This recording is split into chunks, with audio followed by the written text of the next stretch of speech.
Halika. Nasamahan kita sa debriefing. I hope you understand. It's protocol. Of course. Don't worry.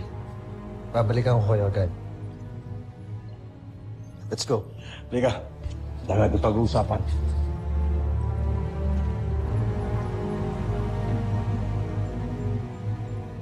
Sana siya na talaga si Papa. My thoughts exactly. Hindi niyo nararamdaman ko. Ano? Niyakap niyo si Papa kanina, tapos ngayon, duda kayo? Ang bad niyo naman. Little John, don't talk to your kuya Safi. Mag-sorry ka sa kanila. No bad sila.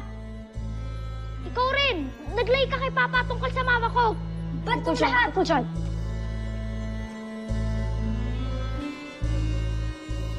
I'm sorry. Kaya ko lang naman sinabi yan kasi I didn't want to ruin the moment with bad news. Kaya I had... You don't have to explain, Jamie. Sorry dahil sa kabalang nasagot ni Little John. Pero tama si Little John. Kailangan niyo sabihin sa papa niyo yung totoo.